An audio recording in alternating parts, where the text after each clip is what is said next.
hazvina kumira mushe mhuri yeZimbabwe. Ukaona ndau yakudai so ziva kuti pane zvinhu zvakawanda zvinenge zvichitoitika. So nhasi panapa ndangoti ndigare ndangomhanya nenyaya iri kunetsa iri kutenderera paZimbabwe, nyaya yekunzwananzi taisa leisure mumatrains hanzi matrain iko zvinezvi makuita leisure muchitakurwa nematrain mobhadhara $60 dzenyu mobva muHarare kuenda kwaMutare nematrain. Asi inini maonerei andaita apa zvinhu izvi hazvina kundifadza, to be very honest with you, because inini zvandanga ndichiexpecta nezvandakuona zvakanyatsosiyana, because apa ndanga ndichifungidzira kuti pamwe zvichida vagadzira matrain aya ekuti zvoni vanenge vakaisa kana mubhedha yekuti vanhu vanokwanisa kunge vakarara imomo, but zvandiri kuona mashiripiti, mashura chaiwo. And you know a lot of people vagara vachindibvunza kuti iwe shamari zvinhu zvese zvamune muchitaura izvi zvinenge zvichinyatsoitika kuZimbabwe.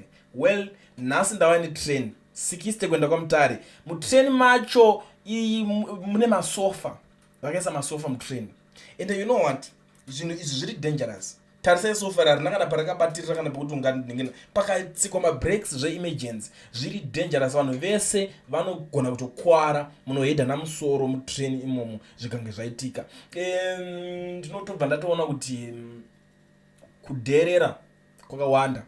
Government iri kunyatsoisa vanhu vanopenga, hamene kuti vanhu vanotorwa makemba vari kungosiya maofisi muri kuiswa mipengo. I don't know kuti takanyatsotadzira vanhu ava chii chaizvo kuti vanosvika pakutisira zvinhu zvakadai so mashiripiti, wotobvumidzwa zvakadai so Minister of Transport otosiya otonzi approve this nonsense. Iye pachake tikamubvunza kuti nai minister, imimi munoda here kuti vana venyu vapinde vafambe ne-this thing chine masofa like this? Akwanise kuzvidayira zvinhu izvozvo. Normally isusu toziva train kudhara maprices zvazvisingambonyanya kudhura. Train kubva Harare kuMutare dzanga dziri mari shoma dzekuti munhu wanyangobhadhara wototanga kutofamba nechitima chako manheru, uchinodzika pachitima woenda uchinokwira mabhazi ako uchipedzisa. I still remember kudhara tichimboshandisa matrains iwayo zvanga zvitombori nane, zvaita kakumeka sense, because waingoziva kuti okay masikati unenge waswera kuti busy uchiita zvauri kuita, paunopinda wakunodai so unoitawo zvimwe zvinhuwo zvako manheru, umuka mangwana makuseni wakukontinya kuita zvinenge uchiita zvelife yako in time. But it's a topic for another day, tinozoonesana nezvazvo. Nhasi let's talk about this whole thing. Tichinzwa kuti vana veZimbabwe vari kumbonyatsoti kudii, because inini apa ndakatarisa zvinhu zvakadai so ndaona vanhu vadzokera kuenda kunochera mugabe kuguva, votanga kumurova zvisingaite.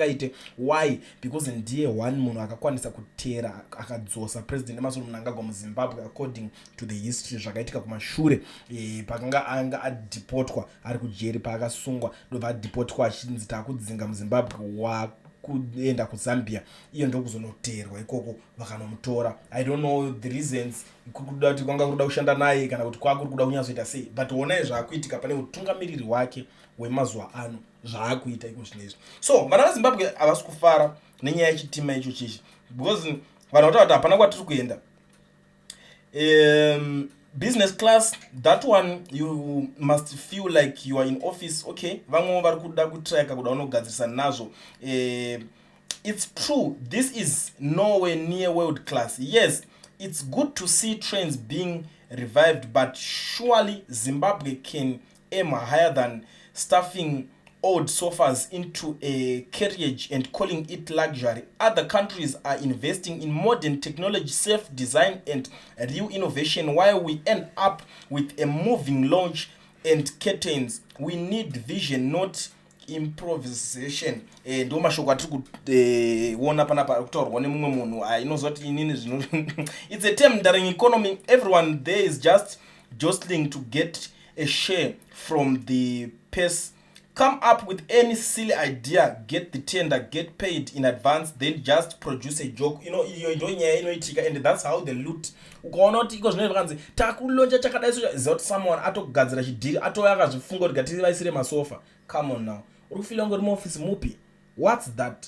This is a joke. Zvimasofa zvacho zvinenge zvichinhuhwa ukada kuzvitarisa zvakaora ndezvekudharadhara. Zvanzi zviri kuiswa ipapo uchisira vana veZimbabwe. Zimbabweans are so special. We are special people and we deserve better. We are better people. We deserve better things in our country. It's not this whole thing, not my jokes akadai swaya. Munhu aita izvozvo wacho akaningira titoda kutoziva kuti masofa acho akabva kunani. Kuti masofa munenge maneta mapedza kugarira nevakadzi venyongo motanga kuya muchitima kuda kumatengesa. I think munhu angatoneka na shop yese masofa akatofa nemari ipapo. tenda iro ruchanzwa masofa iwo akadhura something chekuti achigamuchirike tiri kunyara zvisingaiti ende zviri kunyadzisa hamene kuti tinonyatsa kuenda kupi. I already have a suitable candidate in mind to head Department of Ridiculous and Embarrassment Affairs. You know what? Ameno Ministry of Embarrassment itoriko ndo zvandikutoona ini kuti one day tinonyadzisa vanhu vanotomukira kune vanhu vanotomuka kuseni kuti toda kuti nhasi vanhu ngavanyatoita sei kuti it's another day, another we, another yezo, another my way. Every time apa shaikwe chinhu chine chaitika. Traveling in your living room, the sofas, the curtains, the carpet, what more do you want? Risk is something else. Enjoy the ride. Vanhu vari kutota unozati kungomuka munhu wese achingoseka, it's something chekuti hazvinyatsovaraidza. So kusekwa nemunhu wese, ngatitarisei kune dzimwe nyika, ngatitarisei kana paZambia apa kuti vari kusewa masofa here muzvinhu izvi chii kunyatsoitika. Inini pandakanzwa pachitaura zvokuti like ndaifunga kuti panoitika like if you go to India kune mabhasis ariko ekuti vanenge vakaisa mibhedha kuti the other side and the other one, mibhedha pamusoro imwe pazasi imwe vachitoenda vakadaro, so that unokwanisa kunyatsoenda wakazvirarira hope dzako zvakanaka kusvika usvika kwauri kuenda. Wasvika mangwana wobva wamuka uzoti chitima chasvika panzvimbo. Kwete zisofa sofa luxury ipi $60 it's a lot of money. It's better kungoenda nebhazi ranga ririko mazuva ese, because I think bhazi $9 $7 if I'm not mistaken watonanga upinda pamutare zviri kutomeka sense, because hapana nguva yaunenge wachitombonyawo tambisirwa futi kuri kuda kungoenda paunogara sofa iroro wobva netsikidze. This is unacceptable. Please, we are sick and tired of this. Inini unozati sometimes ndichitofunga kuti majokes nyaya dzechitotaurwa ini kana neniwo nditoshamisika the way yamunotoshamisika kuti iwe nyaya dziri kuitika here idzi neniwo ndotovhundukawo futi ndotoona kuti iwe dziri kutoitika asi chekuzoita apapo ndo pasina. Tosvika 2030 tichitoisirwa masofa, muchapedzera mumoi kana mudzimotikari makutoiswa masofa. Zuro ndizuro rimwewo zimupurwa remunhu rakabuda chitaura kuti zvinanzi matinda adobviswa pamota. I was like ari kuti chiko munhu munongomuka makafunga zvamunoda kutifungira. And you know what, maybe vanogona kutora vanhu vaya vemarally because apa chinje kuti vachiri kuchimaketa tandia kumana mumbokwira ma60 haiwa ngopinda vanhu vangoona kuti chinonakidza chinhu ichi dzotovharana zvakadaro. But what I believe zvangu inini, vanhu ava vakasiyiwa vakadaro vanogona kuzokura nazvo. Something must be done. Hatitolerate zvinhu zvakadai, so we are not enjoying these silly things. Tuma idea twekuluta so mari yacho yakadyiwa ipapo ukada kuibvunza unovhunduka. Nzoti vanhu vadya masofa, mumasofa imomo unoshamisika, maziketeni, mazichichi, kufamba uchinzi muri kufamba hatisi kushora zvekungoti tashora but tikuti izvi hazvidi kunge zvichiramba zvichiitika. Tinopedzera taakunyara, topedzera taakusekwa. Unozati kana kuratidzana ma-luxurious trains mamwe ari kune dzimwe nzvimbo, you will be shocked, you will be more shocked. Masofas arimo but munenge makaningirikira. I think kana muri masofa ndeme kungotiwo maybe ndeme kungodyira but ngave pakadhiliwa akabatirira mukati momo, so that pakatsikwa mabreak achimove chisofa ichocho. Mapranga munoita huni momo mukatsikwa mabreak dzinoita huni dzese idzodzo. Imimi ndimune muri nyama yacho kudhara. What's next? Mabvira kana zvadaro. Anyway, ndisudanya waste time. Ngatisanganei, uyai mundiudze zvamuri kufunga panyaya iyo, because ndozati vamwe makajera kaunenge kungodefenda zvese chero zvisina nebasa rese. And that's why these guys vachiramba vachingotora advantage yevanhu kudzoti alright imimi muri kutozvisaidira. Vandozoti tine mapenzi edu achasvika achibvuma kuti vari kuita zvese. You know, it's not everything zvinenge zviri proper. Munofanira kutoonesana navo kuti izvi taramba wezvi. This is nonsense. Nonsense is nonsense. Aimbopfeka chinja kuva chimwe chinhu.